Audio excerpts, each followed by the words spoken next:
सज्जनों, जैसा बीज बोओगे वैसा ही फल खाओगे। कर्मेणवाधिकारस्ते मा फलेषु कदाचन। कर्म करते रहो, फल की इच्छा मत करना।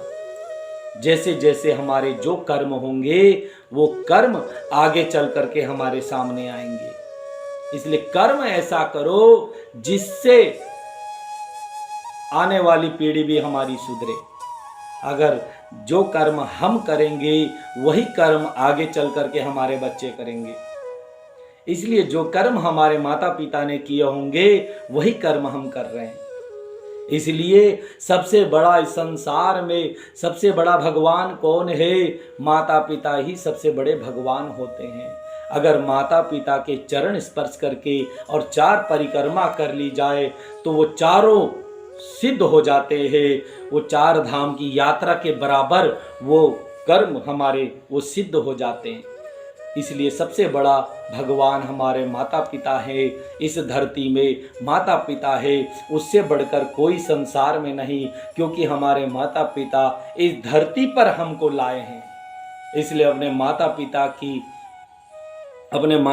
की आज्ञा का पालन करना और माता पिता की परिक्रमा किया करो, चरण छुआ करो और माता पिता का आशीर्वाद ग्रहण किया करो। जिस पुत्र ने अपने माता पिता को सताया वही तो धुंधकारी है, और इसलिए गोकर्ण जी हैं देवता समान। अपने माता पिता की रक्षा, अपने माता पिता का आज्ञा का पालन किया और धुंधकारी ने माता पिता को सताया।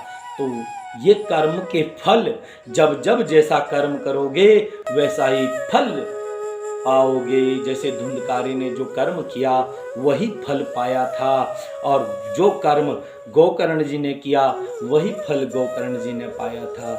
इसलिए गोकर्ण गाय की तरह, गाय के गर्भ से गोकर्ण जी का जन्म हुआ। गाय के कान के जैसे गोकर्ण जी के कान और मनुष्य की तरह शरीर है, ऐसे दिव्य गोकर्ण जी को बार बार प्रणाम है।